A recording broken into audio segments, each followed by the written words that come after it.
Hi everyone, it's Mr. Johnson, and thanks for watching this video. My daughter Caitlin is filming me, and we are in her room right now. I'm going to read a book to you called The Circus Ship by Chris Van Dusen. My daughter Caitlin loves this book, and so does my son Luke, so I want to read it to you guys right now. All right, here we go. The Circus Ship. 5 miles off the coast of Maine and slightly overdue, a circus ship was steaming south in fog as thick as stew.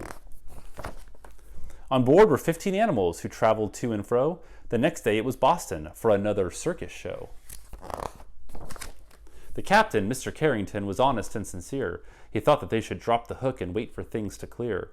But Mr. Payne, the circus boss, was terribly demanding. He stomped up to the helm where Captain Carrington was standing and screamed, "Don't stop, keep going. I've got a show to do. Just get me down to Boston town tomorrow, sir, by 2.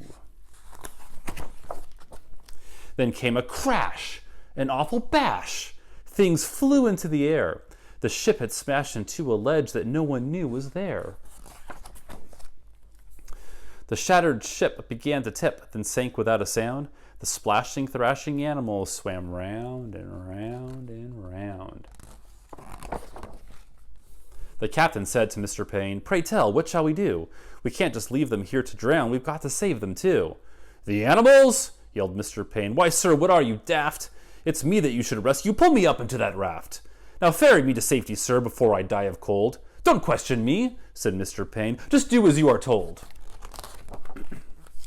Through chilly water all night long the animals swam on until they reached an island beach just before the dawn.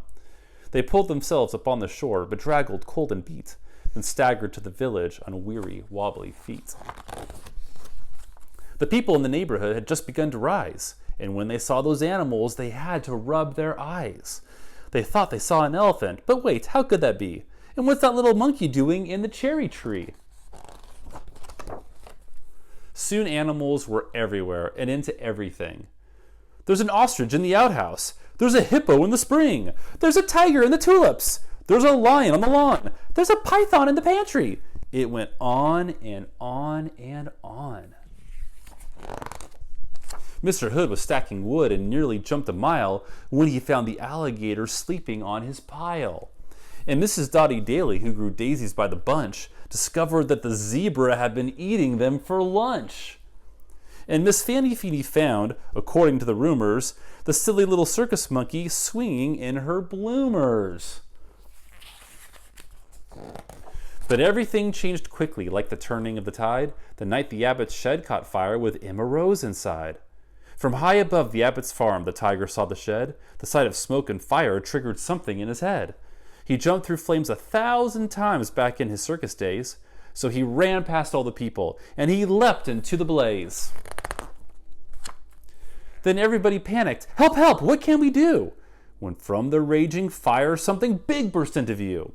It was the most amazing sight, and everybody froze when they saw the tiger saving little Emma Rose. The tiger's risky rescue changed everybody's mind. The animals weren't bothersome, the animals were kind. And so they lived together, side by side they got along. It didn't seem like anything could possibly go wrong. Then Little Red the messenger came running with the word. Apparently a circus ship had sunk from what he'd heard. "The animals are from that boat, they swam in from the bay. The greedy owner wants them back, he'll be here any day." So the people called a meeting, and they quickly hatched a plan. No animal that came ashore would sail off with that man. The next day, at the crack of dawn, a ship was at the pier, and up the lane marched Mr. Payne, whose voice was loud and clear. "I am the circus owner. My ship sank in the murk. I've come to find my animals and put them back to work." He hiked until he came into the center of the town. His face was red. He scratched his head. He stood there with a frown. Mr. Payne looked high and low, but still he couldn't see the 15 circus animals of his menagerie. Ooh, can you see the animals? Here, Caitlin's going to film this. They're hiding. Maybe you see them. There's 15 animals. Your teacher could pause the video too, and you could look. All right, let's see what happens. He ran around the alleyways. He searched the village square. He even checked a chicken coop. His animals weren't there. Mr. Payne was tuckered out. His heavy chest was heaving. Then Little Red stepped up and said, "I think your boat is leaving." He ran off in a fit of rage. His ship was leaving sight, so he jumped into a rowboat and he rowed with all his might. And from that day they like to say their lives were free of pain. It was a happy, peaceful place upon that isle in Maine. I want to thank Caitlin for filming. Say bye, Caitlin. Bye. It was nice seeing you guys. Have a good night.